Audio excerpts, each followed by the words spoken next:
Lottery lottery lottery lottery. ആ മോനെ, lottery വേണോ? ഏയ് വേണ്ട, ഈ ലോട്ടറി അടിക്കുമെന്നൊക്കെ തോന്നണില്ല. അടിക്കും മോനെ, ഉറപ്പായിട്ടും അടിക്കും. ഇത് അമ്മാരി ലോട്ടറിയാണ്. ആണില്ലേ ചേട്ടാ? ഒരു മിനിറ്റേ. Okay, city. നീ ആ ലോട്ടറി എടുത്തോ. എത്ര രൂപയാ? ഇതെന്തിനാ മോനെ ഫോട്ടോ എടുക്കട്? അത് വേറൊന്നുമല്ല. നിങ്ങളിപ്പോൾ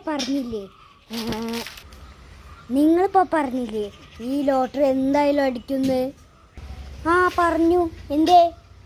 എനിക്കാണെങ്കിൽ പിന്നെ ഈ നോണ പറയുന്നത് തീരെ അങ്ങോട്ട് ഇഷ്ടമല്ല. അതുകൊണ്ട് ഞാൻ ഈ ലോട്ടറി അടിച്ചില്ലെങ്കിൽ ഞാൻ ഈ ഫോൺ നോക്കും. എന്നിട്ട് ഈ ഫോട്ടോയിലത്തെ കട നോക്കിയിട്ട് നിങ്ങളുടെ കട ഇങ്ങ് വന്ന് കത്തിച്ച് കളയും. അയ്യ, അതിന് വേണ്ടിയിട്ടാണ് ഞാൻ ഈ ഫോട്ടോ എടുത്തത്. പൊളച്ചോലെ, ചെക്കൻ സീനാണല്ലോ മോനെ. ആ ലോട്ടറി ഇങ്ങോട്ട് കട്ടിക്ക. ഈ ലോട്ടറി അടിക്കില്ല. ഇനി പൊക്ക മോൻ. ആ, അങ്ങനെ മണി പോലെ സത്യം പറ. ഇല്ലെങ്കിൽ നിന്റെ കടി, നിന്റെ കുടുംബവും നിന്നും കൂടി ഒരുമിച്ച് കത്തിച്ച് കളയും ഞാൻ. ഉള്ള കാര്യം പറഞ്ഞേക്കാം. വേണ്ട മോനെ, മോൻ പൊക്കോ. അതായിരിക്കും നല്ലത്. അങ്ങനെ വഴിക്കുക. ഓരോരോ ഉടായിപ്പോയിട്ട് വന്നോളൂ ഓരോന്ന്. മോൻ പോയിട്ട് വാ. അയ്യോ.